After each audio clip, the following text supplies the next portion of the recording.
आज हम class 11th का chapter number 6 permutation and combination शुरू करने जा रहे हैं। ठीक है, परम्यूटेशन एंड कॉम्बिनेशन को समझने के लिए हम इसका एक बेसिक सा एग्जांपल लेते हैं। मान लिया कि आपके पास कोई एक सूटकेस है, उस सूटकेस पे आपको 4 पिन लगे हुए हैं।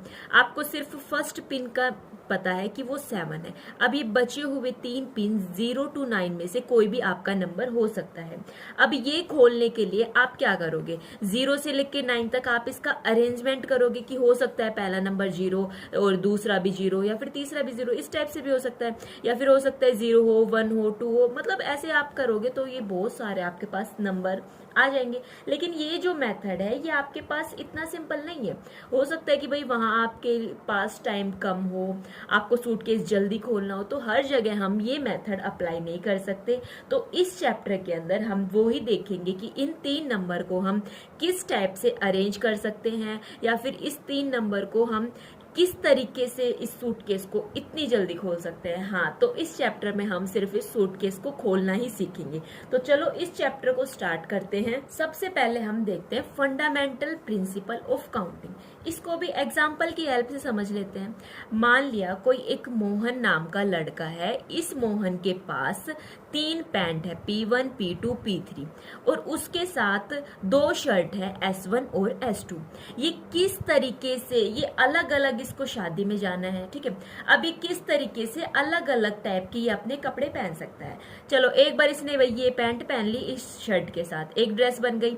फिर एक इसने ये पहन ली, सेम इसी टाइप से इसने P2 पैंट को पहन लिया S1 शर्ट के साथ, फिर इसने S2 शर्ट के साथ। P3 पैंट को भी इसने एक बार S1 शर्ट के साथ पहन लिया, एक बार S2 शर्ट के साथ इसने पहन लिया। अब देखो यहाँ पे इसकी 2 ड्रेस, फिर 2 ड्रेस, फिर 2 ड्रेस, तो टोटल इसकी कितनी ड्रेस बन गई, 6 ड्रेस बन गई। अब ये 6 कैसे बनी है, इसके पास 3 पैंट थी, 2 इसके पास शर्ट थी, तो total number of possible pair किसके, पैंट और शर्ट के, कितने हो गए, 6 हो गए। इसके साथ हम एक और एग्जाम्पल लेके चलते हैं।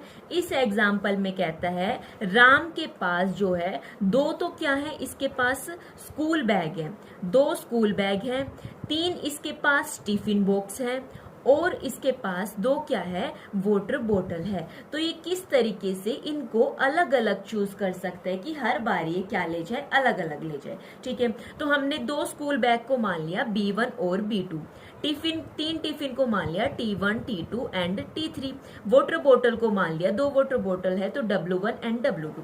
सबसे पहले इसने क्या चूज कर लिया, 2 इसने चूज कर लिए, जैसे B1 और B2, 2 सबसे पहले इसने बैग चूज कर लिए। सबसे पहले इसने B1 बैग चूज किया। यदि इसने B1 बैग चूज कर रहा है, उसके बाद ये चूज किया इसने वाटर टिफिन बॉक्स आपके पास है T1, T2 एंड T3। अब T1 टिफिन बॉक्स चूज करने के लिए इसके पास W1 बोतल भी चूज कर सकता है, W2 भी कर सकता है। सेम इसी टाइप से T2 में भी ये W1 W2 W1 W2 इस टाइप से कर सकता है। ठीक है, अब आ गया बैग 2। अब B2 बैग के अंदर इसके पास फिर से कितनी चॉइस है, फिर से वो ही 3, T1 T2 T3। कितने टिफिन बॉक्स है, T1 T2 एंड T3। अब यहाँ वाटर बोतल चूज करनी है, वाटर बोतल W1 W2, इधर W1 W2 W1 W2। अब देखो टोटल नंबर ऑफ पॉसिबिलिटी कितनी हो गई, या फिर कितनी संभावना है कि अलग अलग, तो यहाँ देखो 2 2 2 पास कितने हो गए, 2 इंटू 2 इंटू 2, तो यहाँ पे 6 हो गए। अब देखो 2 इंटू 2 इंटू 2, अब यहाँ पे भी कितने हो गए, 6 हो गए। लेकिन जब हमें टोटल करना होगा तो 6 प्लस 6 कितने हो जाएंगे, 12 डिफरेंट वे हो जाएंगे राम के पास कि वो अलग बैग लेके जा रहा है, अलग टिफिन लेके जा रहा है, अलग क्या लेके जा रहा है, बोतल लेके जा रहा है। अपने दोस्तों को हर बार अलग अलग दिखाने के इसके पास कितने तरीके हो गए, 12 तरीके हो गए। लेकिन हम हर बार ऐसे थोड़ी करेंगे। अब चलो मान लो यहाँ तो बैग 2 थे, यदि 10 बैग आ जाएं, 13 टिफिन बॉक्स आ जाएं, 12 वाटर बोतल आ जाएं, तो उस केस में हम क्या करेंगे, तो उसे समझने के लिए देखो अब यहाँ पे टिफिन, स्कूल बैग और टिफिन को चूज करने के कितने तरीके थे, 2 इंटू 3 6 तरीके थे। अब हमने स्कूल बैग भी चूज कर लिया, फिर हमने टिफिन भी अलग अलग तरीके से चूज कर लिया। अब हमारे पास सिर्फ वाटर बोतल बची है। अब वाटर बोतल को भी चूज करने के तरीके हैं 6 इंटू 2, ये क्या हो गया, 12 हो गया। यही आपका फंडामेंटल प्रिंसिपल ऑफ काउंटिंग है। चलो इसको और अच्छे से समझते हैं। तो अब फंडामेंटल प्रिंसिपल की आप क्या देखें, स्टेटमेंट देखें।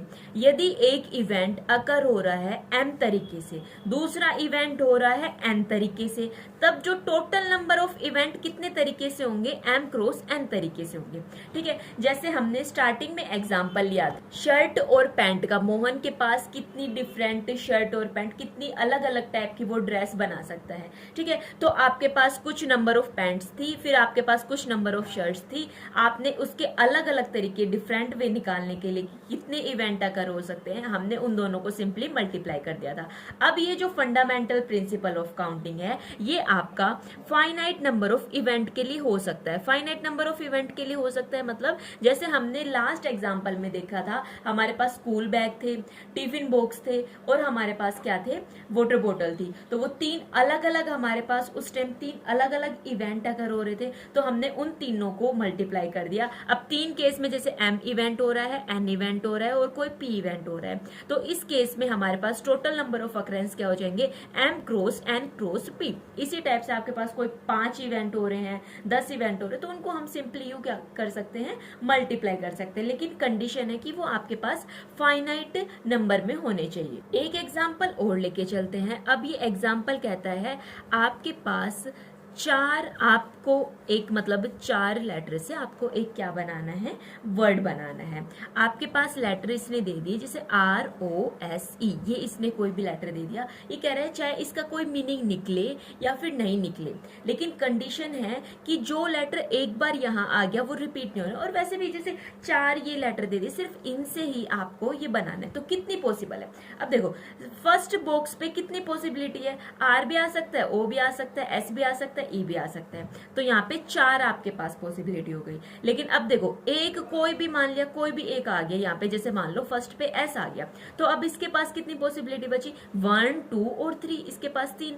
अब 2 लेटर हमारे पास आ चुके सेम इसी टाइप से, इसके पास 2 बची और अब बचा हुआ सिर्फ एक है, क्योंकि हमें कंडीशन इसने दे रखी है कि repetition of letter is not allow, repetition allow नहीं है। तो एक लेटर जो एक बार आ चुका है वो बार बार नहीं आ सकता। अब इसके टोटल नंबर ऑफ वे कितने हो सकते हैं, 4 × 3 × 2 × 1, किसकी हेल्प से, फंडामेंटल इवेंट की हेल्प से। तो ये आपके पास टोटल कितना हो जाएगा, 24। फंडामेंटल प्रिंसिपल की हेल्प से हम ये कह सकते हैं। फंडामेंटल प्रिंसिपल को मल्टीप्लीकेशन प्रिंसिपल भी कहते हैं। अच्छा, यदि इसी केस में कह देता कि रिपीटेशन अलाउ है, रिपीटेशन अलाउ है, तो ठीक है, फिर हम क्या करते, पहले पे 4 आ जाते, बिल्कुल आ जाते। अब इस सेकंड पे, अब इस केस में सेकंड पे कितने आते, अब इस केस में सेकंड पे 4 आते। क्यों ऐसा क्यों होता, क्योंकि जैसे मान लो यहाँ पे R आ गया, तो इसने कह दिया रिपीटेशन अलाउ है, मतलब एक लेटर को आप 2 बार रिपीट कर सकते हो। तो मेरी मर्जी में यहाँ पे फिर से R लेके आऊं,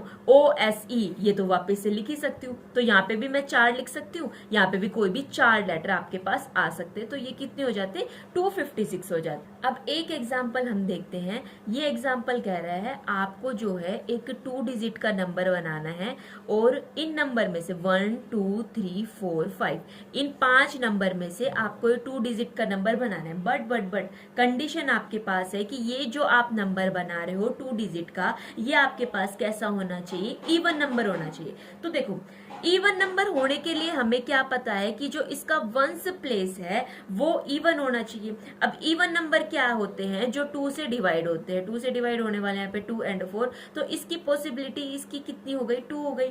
अब इस नंबर पे, इस प्लेस पे कौन सा आ सकता है, इसने कोई रिपीटेशन अलाउ है, नहीं अलाउ है, ऐसे कुछ कंडीशन जैसे मान लो इसने दी हुई नहीं है, तो यहाँ पे हम क्या लिख देंगे, जैसे यदि इफ रिपीटेशन अलाउ, यदि रिपीटेशन अलाउ है तो हम क्या हो जाएगा, तो फर्स्ट प्लेस पे 1 2 3 4 5, 5 इसकी पॉसिबिलिटी हो जाएगी। तो इस केस में हमारे पास टोटल नंबर ऑफ वे कितने हो जाएंगे, 10 हो जाएंगे। रिपीटेशन अलाउ नहीं होता, नोट अलाउ हो जाता, तो हम क्या कह देते, तो हम कह देते यहाँ पे आपके पास वही 3 ही आ सकते, क्योंकि 2 नंबर तो यहाँ आ सकते हैं, तो आपके पास हो जाता 6। इस वीडियो में इतना ही रखते हैं। नेक्स्ट वीडियो में हम जानेंगे परम्यूटेशन क्या होता है।